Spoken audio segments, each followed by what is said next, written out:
ओम शांति। ये बाबा की 11 तारीख की साकार वाणी है। सार है मुरली का।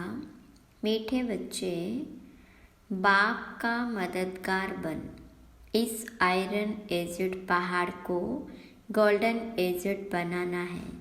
पुरुषार्थ कर नई दुनिया के लिए फर्स्ट क्लास सीट रिजर्व करानी है। प्रश्न, बाबा की फर्ज अदाई क्या है? कौन सा फर्ज पूरा करने के लिए संगम पर बाप को आना पड़ता है? तो बाबा ने कहा, बीमार और दुखी बच्चों को सुखी बनाना, माया के फंदे से निकाल घनेरे सुख देना, यह बाबा की फर्ज अदाई है जो संगम पर ही बाबा पूरी करते। बाबा कहते, मैं आया हूँ तुम सबका मर्ज मिटाने, सब पर कृपा करने। अब पुरुषार्थ कर 21 जन्मों के लिए अपनी ऊंची तकदीर बना लो। गीत, भोलेनाथ से निराला और कोई नहीं। ओम शांति। भोलानाथ शिव भगवान वाच ब्रह्मा मुख कमल से बाबा कहते, यह वैरायटी भिन्न भिन्न धर्मों का मनुष्य सृष्टि झाड़ है ना। इस कल्प वृक्ष अथवा सृष्टि के आदि मध्य अंत का राज बच्चों को समझा रहा हूँ। गीत में भी इनकी महिमा है। शिव बाबा का जन्म यहाँ है। बाबा कहते हैं, मैं आया हूँ भारत में। मनुष्य यह नहीं जानते कि शिव बाबा कब पधारे थे, क्योंकि गीता में श्री कृष्ण का नाम डाल दिया। द्वापर की तो बात ही नहीं। बाबा समझाते, बच्चे 5000 वर्ष पहले भी मैंने आकर के ये ज्ञान दिया था। इस झाड़ से सभी को मालूम पड़ जाता है। झाड़ को अच्छी रीति देखो। सतयुग में बरोबर देवी देवताओं का राज्य था। त्रेता में राम सीता का है। बाबा आदि मध्य अंत का राज बतलाते हैं। बच्चे पूछते हैं, बाबा हम माया के फंदे में कब फंसे? बाबा कहते, द्वापर से। नंबरवार फिर दूसरे धर्म आते हैं तो हिसाब लगाने से समझ सकते हैं कि इस दुनिया में हम फिर कब से आएंगे। शिव बाबा कहते, मैं 5000 वर्ष बाद आया हूँ संगम पर अपना फर्ज निभाने। सभी जो भी मनुष्य मात्र है सभी दुखी है, उनमें भी खास भारतवासी। ड्रामा अनुसार भारत को ही मैं सुखी बनाता हूँ। बाप का फर्ज होता है बच्चे बीमार पड़े तो उनकी दवा दरमल करना। यह है बहुत बड़ी बीमारी। सभी बीमारियों का मूल ये 5 विकार है। बच्चे पूछते हैं, कब से शुरू हुए? द्वापर से। रावण की बात समझानी है। रावण को कोई देखा नहीं जाता, बुद्धि से समझा जाता है। बच्चों को भी बुद्धि से जाना जाता है। आत्मा मन बुद्धि सहित है। आत्मा जानती है कि हमारा बाप परमात्मा है। सुख दुख लेप छेप में आत्मा आती है। जब शरीर है तो आत्मा को दुख होता। ऐसे नहीं कहते कि मुझ परमात्मा को दुखी मत करो। बाबा भी समझाते कि मेरा भी पार्ट है। कल्प कल्प संगम पर आकर मैं पार्ट बजाता हूँ। जिन बच्चों को मैंने सुख में भेजा था वह दुखी बन पड़े, इसलिए फिर ड्रामा अनुसार मुझे आना पड़ता है। बाकी कचमच अवतार यह बातें हैं नहीं। कहते परशुराम ने कुल्हड़ा से क्षत्रियों को मारा। यह सब दंत कथाएं। तो अब बाबा समझाते, मुझे याद करो। यह है जगत अम्बा और जगत पिता। मदर और फादर कंट्री कहते हैं ना। भारतवासी याद भी करते, तुम मात पिता हम बालक तेरे, तुम्हारी कृपा से सुख घनेरे। तो बरोबर मिल रहे हैं फिर जो जितना पुरुषार्थ करेंगे। जैसे बाइस्कोप में जाते हैं, फर्स्ट क्लास का रिजर्वेशन कराते हैं ना। बाबा भी कहते, चाहे सूर्यवंशी चाहे चंद्रवंशी में सीट रिजर्व कराओ। जितना जो पुरुषार्थ करे उतना पद पा सकते हैं। तो सब मर्ज मिटाने बाबा आए हैं। रावण ने सबको बहुत दुख दिया। कोई भी मनुष्य मनुष्य की गति सदगति कर न सके। यह है ही कलयुग का अंत। गुरु लोग शरीर छोड़ते फिर यहाँ ही पुनर्जन्म लेते, तो फिर वह औरों की क्या सदगति करेंगे? क्या इतने सभी अनेक गुरु मिलकर पतित सृष्टि को पावन बनाएंगे? गोवर्धन पर्वत कहते हैं ना, यह माताएं इस आयरन एजेड पहाड़ को गोल्डन एजेड बनाती है। गोवर्धन की फिर पूजा भी करते हैं, वह है तत्व पूजा। सन्यासी भी ब्रह्म अथवा तत्व को याद करते समझते हैं वही परमात्मा है, ब्रह्म भगवान है। बाबा कहते यह तो ब्रह्म है। ब्रह्मांड में तो आत्माएं अंडे मिसल रहती है। निराकारी झाड़ भी दिखाया गया, हर एक अपना अपना सेक्शन है।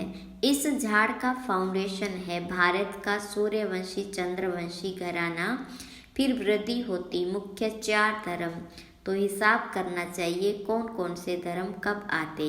जैसे गुरु नानक 500 वर्ष पहले आए, ऐसे तो नहीं सिख लोग कोई 84 जन्म का पाठ बजाते। बाबा कहते 84 जन्म सिर्फ तुम ऑलराउंडर ब्राह्मणों के हैं। बाबा ने समझाया कि तुम्हारा ही ऑलराउंड पार्ट है। ब्राह्मण देवता क्षत्रिय वैश्य शूद्र तुम बनते हो। जो पहले देवी देवता बनते वही सारा चक्र लगाते। बाबा कहते तुमने वेद शास्त्र तो बहुत सुने, अभी यह सुनो और जज करो कि शास्त्र राइट है या गुरु लोग राइट है, या जो बाबा सुनाते वह राइट है। बाबा को कहते ही हैं ट्रुथ। मैं सच बतलाता हूँ, जिससे सतयुग बन जाता और द्वापर से लेकर तुम झूठ बनते आए हो तो उससे नरक बन पड़ा है। बाबा कहते मैं तुम्हारा गुलाम हूँ। भक्ति मार्ग में तुम गाते आए हो मैं गुलाम तेरा। अभी मैं तुम बच्चों की सेवा में आया हूँ। बाबा को निराकारी निरहंकारी गाया जाता है, तो बाबा कहते मेरा फर्ज है तुम बच्चों को सदा सुखी बनाना। गीत में भी है अगम निगम का भेद खोले, बाकी डमरू आदि बजाने की कोई बात ही नहीं। यह तो आदि मध्य अंत का सारा समाचार सुनाते। बाबा कहते तुम सभी बच्चे एक्टर्स हो। मैं इस समय करण करावनहार हूँ।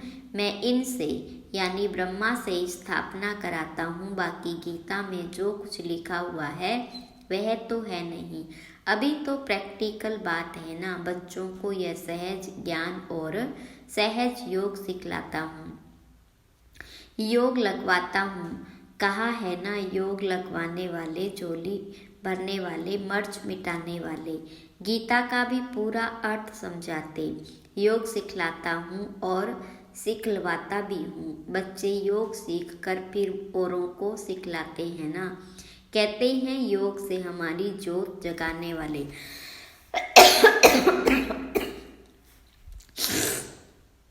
ऐसे गीत भी कोई घर में बैठकर सुने तो सारा ही ज्ञान बुद्धि में चक्र लगाएगा। बाबा की याद से वर्षे का भी नशा चढ़ेगा। सिर्फ परमात्मा व भगवान कहने से मुख मीठा नहीं होता। बाबा माना ही वर्षा। अब तुम बच्चे बाबा से आदि मध्य अंत का ज्ञान सुनकर फिर औरों को सुनाते हो। इसे ही शंख ध्वनि कहा जाता। तुमको कोई पुस्तक आदि हाथ में नहीं है। बच्चों को सिर्फ धारणा करनी होती। तुम हो सच्चे रूहानी ब्राह्मण, रूहानी बाबा के बच्चे। गीता सच्ची गीता से भारत स्वर्ग बनता है, वह तो सिर्फ कथाएं बैठ बनाई। तुम सब पार्वतियाँ हो, तुमको ये अमर कथा सुना रहा हूँ। तुम सब द्रौपदियाँ हो, वहाँ कोई नगन होते नहीं। कहते तब बच्चे कैसे पैदा होंगे? अरे है ही निर्विकारी, तो विकार की बात कैसे हो सकती? तुम समझ नहीं सकेंगे कि योग बल से बच्चे कैसे पैदा होंगे। तुम आर्ग्यू करेंगे, परंतु यह तो शास्त्रों की बातें हैं ना। वह है ही संपूर्ण निर्विकारी दुनिया, यह है विकारी दुनिया। मैं जानता हूँ ड्रामा अनुसार माया फिर तुमको दुखी करेगी। मैं कल्प कल्प अपना फर्ज पालन करने आता हूँ। जानते हैं कल्प पहले वाले सिखी लदेही आकर अपना वर्षा लेंगे। आसार भी दिखाते हैं। यह वही महाभारत लड़ाई है। तुम्हें फिर से देवी देवता अथवा स्वर्ग का मालिक बनने का पुरुषार्थ करना है। इसमें स्थूल लड़ाई की तो कोई बात ही नहीं।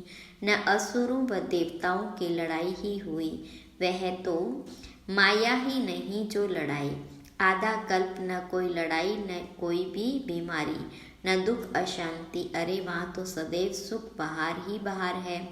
हॉस्पिटल होती नहीं, बाकी स्कूल में पढ़ना तो होता ही है।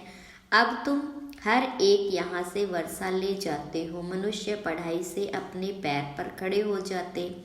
इस पर कहानी भी है। कोई ने पूछा तुम किसका खाती हो, तो कहा हम अपनी तकदीर का खाती। वह होती है हद की तकदीर। अभी तुम अपनी बेहद की तकदीर बनाते हो। तुम ऐसी तकदीर बनाते हो जो 21 जन्म फिर अपना ही राज्य भाग्य भोगते हो।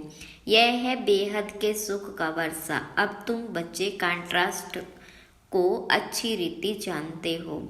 भारत कितना सुखी था, अब क्या हाल है।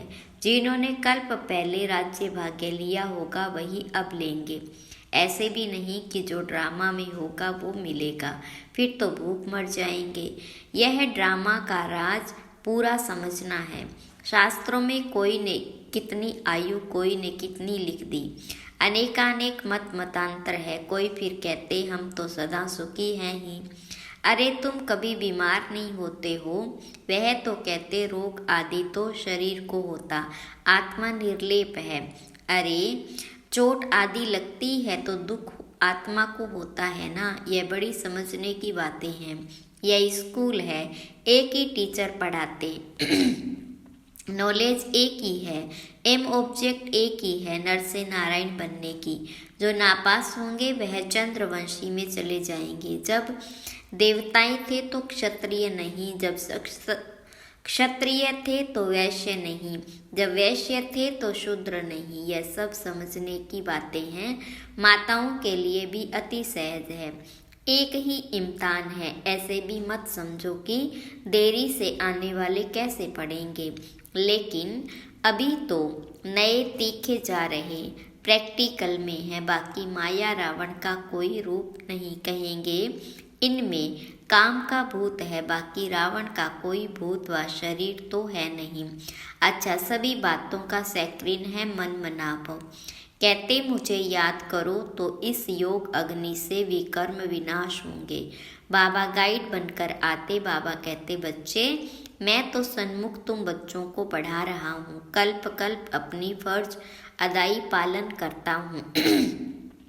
पारलौकिक बाबा कहते मैं अपना फर्ज बजाने आया हूँ। तुम बच्चों की मदद देंगे तब तो तुम भी पद पाएंगे। मैं कितना बड़ा बाप हूँ, कितना बड़ा यज्ञ रचा है। ब्रह्मा की मुख वंशावली। तुम सभी ब्राह्मण ब्राह्मणियाँ भाई बहन हो। जब भाई बहन बने तो स्त्री पुरुष की दृष्टि बदल जाए। बाबा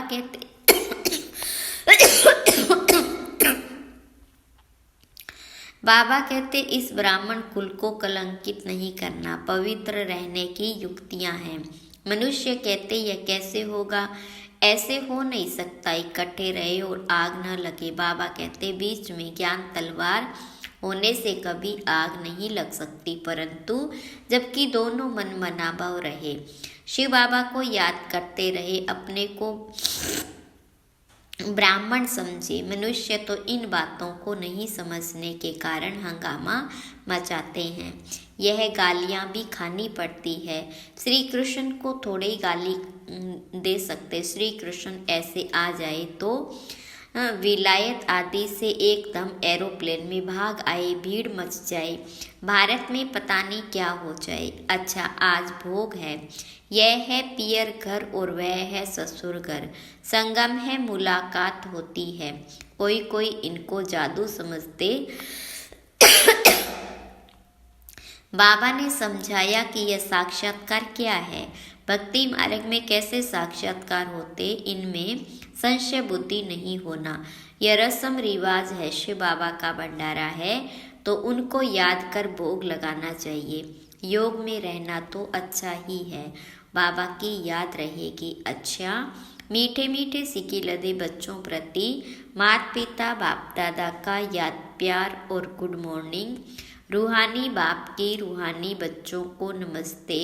रूहानी बच्चों के रूहानी बाप दादा को याद प्यार गुड मॉर्निंग और नमस्ते। धारणा के लिए मुख्य सार। पहली पॉइंट, स्वयं को ब्रह्मामुख वंशावली समझकर पक्का पवित्र ब्राह्मण बनना है। कभी अपने इस ब्राह्मण कुल को कलंकित नहीं करना है। दूसरी पॉइंट, बाप समान निराकारी निरहंकारी बन अपनी फर्ज अदाई पूरी करनी है। रूहानी सेवा पर तत्पर रहना है। वरदान, स्नेह की शक्ति से माया की शक्ति को समाप्त करने वाले संपूर्ण ज्ञानी भव। विस्तार, स्नेह में समाना ही संपूर्ण ज्ञान है। स्नेह ब्राह्मण जन्म का वरदान है। संगम युग पर स्नेह का सागर स्नेह के हीरे मोतियों की थालियां भरकर दे रहे, तो स्नेह में संपन्न बनो। स्नेह की शक्ति से परिस्थिति रूपी पहाड़ परिवर्तन हो पानी समान हल्का बन जाएगा। माया का कैसा भी विकराल रूप व रॉयल रूप सामना करे तो सेकंड में स्नेह के सागर में समा जाओ, तो स्नेह की शक्ति से माया की शक्ति समाप्त हो जाएगी। स्लोगन, तन मन धन मन वाणी और कर्म से बाबा के कर्तव्य में सदा सहयोगी ही योगी है। अच्छा, ओम शांति।